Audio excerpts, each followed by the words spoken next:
Welcome again, students. We are still with our topic, Afro-Latin American music, under still with second quarter and modules 1. Okay? So let's continue with this simple activity on your modules or in your Moodle. So you will witness there a song piece or an excerpt, which I will provide here in this video, the song, okay, for you to hear it, for you to easily access it. So the title of the song is There's a Little Wheel a Turning.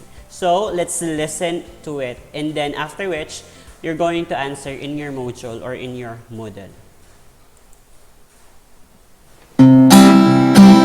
There's a little wheel turning in my heart. There's a little wheel turning in my heart. In my heart, in my heart. There's a little wheel turning in my heart. There's a little song singing in my heart. There's a little song singing in my heart. In my heart, in my heart, there's a little song singing in my heart. Oh, I feel so very happy in my heart. Oh, I feel so very happy in my heart. Okay, that's enough for you to hear the song characteristics. So you're going to answer in your Moodle or in your module this kind of table. So you're just going to fill in the right column what's needed, okay, what is being asked on the first column. So let's proceed. So what to understand, we have the question, what do you know about the music of Africa? So as you can see, African music is filled with interesting melodies and rhythms, right? So because Africa is a huge continent, the music is very diverse, reflecting the diversity of Africans, as well as the cultural traditions that influences it by its surrounding countries. So the music of North Africa depicts the influences of the Middle Eastern musical traditions, while the music of Sub-Saharan Africa reflects the unique and culture traditions of the regions, as well as the values and aesthetics. So we're going to encounter that. So as you can see, Africa is a very rich and diverse continent with a very rich and diverse music. So let's continue with our slide. So let's start again with the history of the Africa. So how do they started, okay? So their music is identified by their rhythms, which they adopted from the elements of Moorish music and other African and Caribbean music in the slave trade from 1550 to 1880. So as you can see, the history of Afro-Latin American music can be traced during the European colonization and slave trade in Africa. It is very heartbreaking to see African people being traded, okay? African people are being traded because they are slaved. They will travel months to be transported to Europe, and many Africans would die eventually. So that's the sad history of Africa. And until now, they are being looked as, you call this, diminished person, or they're being discriminated because of the race, the color, because of their history or historical background. So they consider talking drums, they so-called it, because somewhat it imitates the human voice, relaying current and timeless messages about their history, struggle, and revolving joy. So because of their sad history, their avenue, their platform to be happy, to be jolly, in spite of everything that's happening to them, is for them to sing through music. And it's very relevant to them, this one, the talking drums. Okay? So So the enslaved Moors of North America in 1776 were prohibited in playing drums. So there are slaves who cannot, or there are slaves that who cannot play drums. So by the 18th and 19th centuries, African music started through the spread, development, and canonizing of rhythm in the Caribbean. So you would ask, why are there African American? So because of that slave trade, the culture of Africa were developed, were spread, and canonizing of rhythm to the American, to the European, to the Western side of the world. Okay, because of that trade. Of course, if you're going to be transferred there, your culture as a person will still be imminent. So you're going to share it with other people.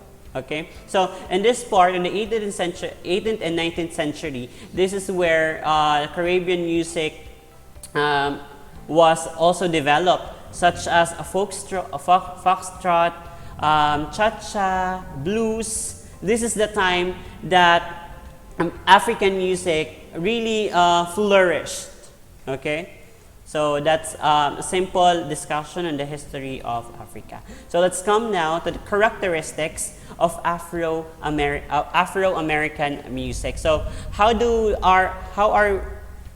are we going to distinguish them, okay, from other musical types? So first we have a conversation or call and response. So call and response is also termed as leader chorus style. So it also known as the leader chorus style. So because phrases sung by the leader or soloist are answered or echoed again and again by the chorus. When we say chorus, it's a group of people, okay? So there's a leader and then there's a chorus. If the leader would sing a certain line, the chorus would follow and repeat it over and over again, okay? Next, we have improvisation. So improvisation of music, this is where their style is being, they're being free because they don't want restrictions. They want a freedom, okay? So there are the use of different sounds, kinds of sounds produced by African singers in different performance. They may shout, they may whisper, they may make mimic the sound of an animals. Okay, so one very good example is the Circle of Life. That's an African song that depicts that is about Africa. That Circle of Life that you have watched maybe in Lion King. Next, the voice as an instrument. So when Africans perform, they do not just sing, they perform, okay? So they think that their voice is enough to deliver the message of their song. And actually, a cappella, just a trivia, a cappella is the root of rhythm and blues.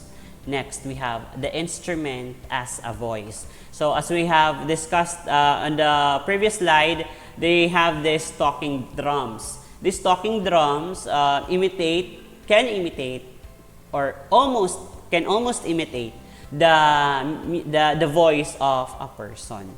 So vocal music is very important for Africans. That's why they have call and response and then improvisation.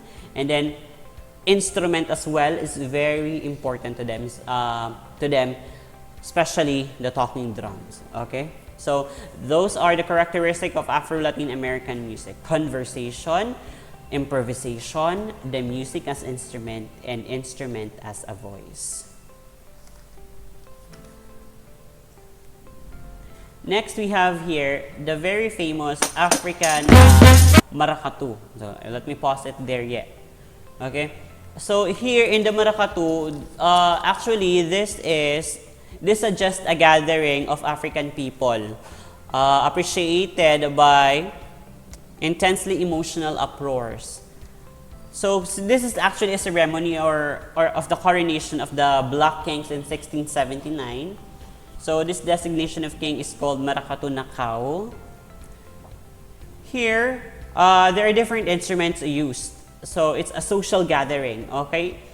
In Maracatu, this is where you can see the African influence when it comes to music. So let's listen to it.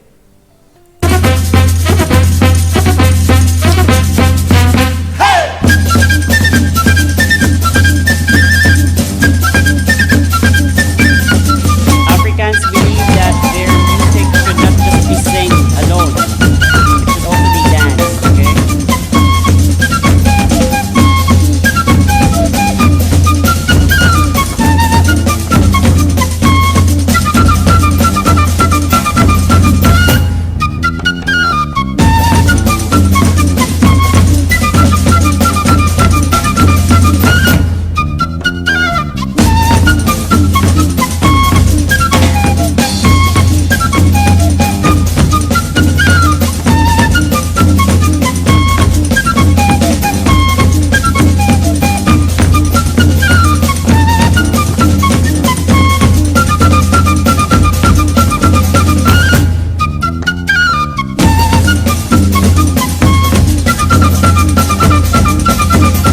That's enough for an excerpt of Maracatu. So this is the music of Africa that really gives the African influence, okay, type. Maracatu is also famous in Brazil, okay. So we can infer here that African music is really diverse.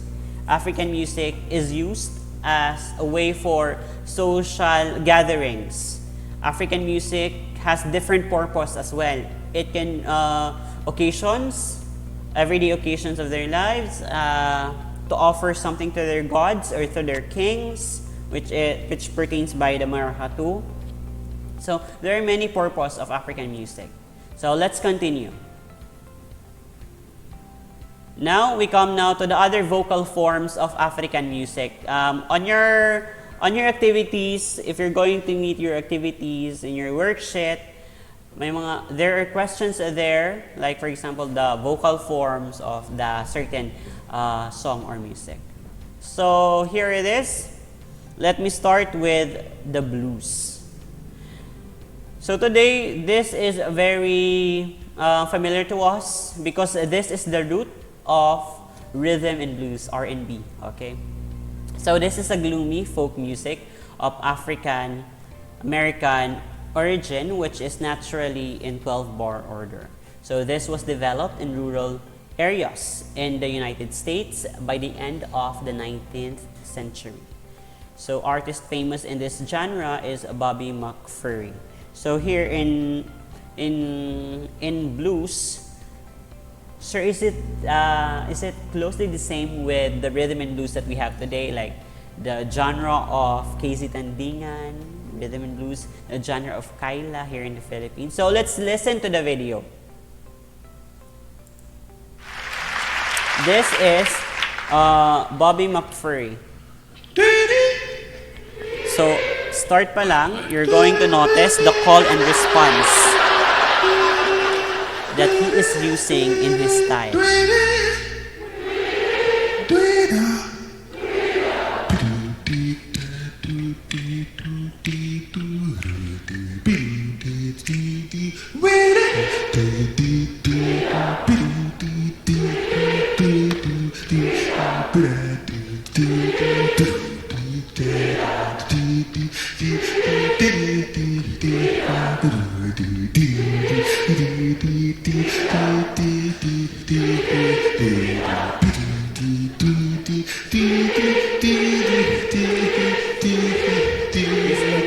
Good leader in singing.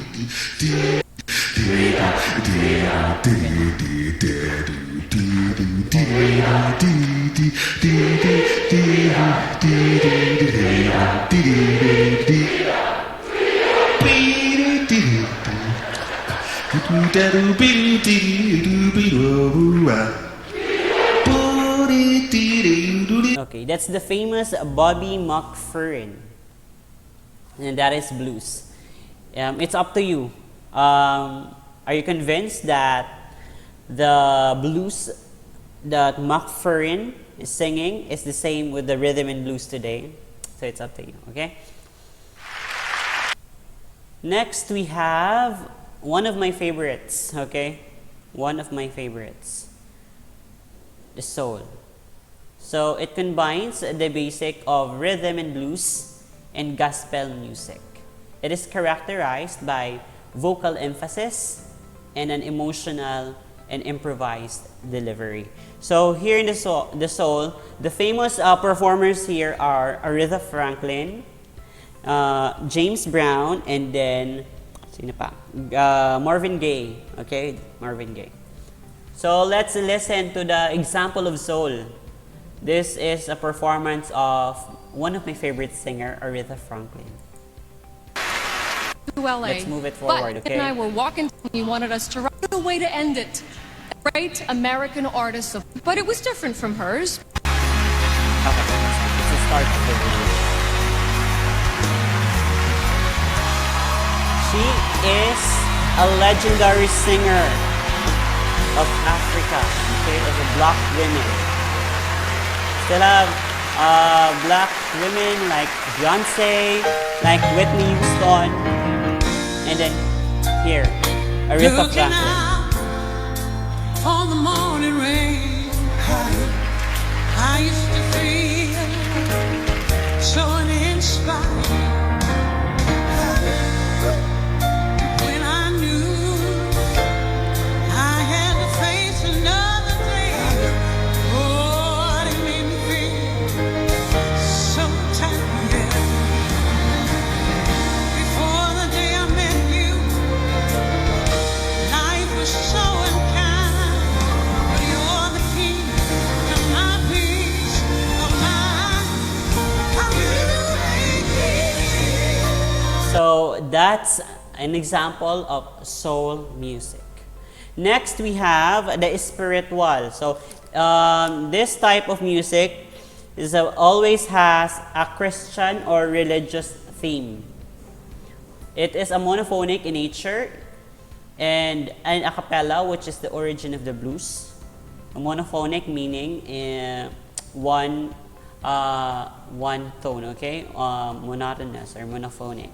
There are an expression of spiritual devotion and a desire for freedom and bondage. I will not show an example of this because I had just shown you, I have shown you already that there's a little well a turning. And that is an example of a spiritual song. Eventually, So we come now, call and response is another vocal form of African music. So this is a sequence of two different phrases, usually played by two or more musicians. Displaying. It is a direct response from the first phase or a commentary response. So let's have an example, a more example for call and response. So these are children who are performing call and response.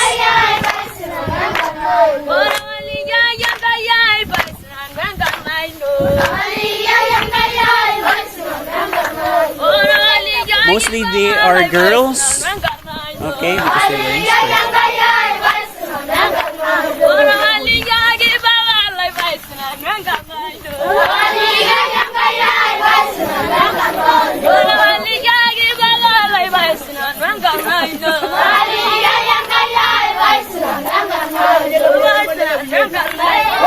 So look at how happy African peoples, okay, Africans, when they're singing, because they believe when they sing, they have the power, they have the intention to be free.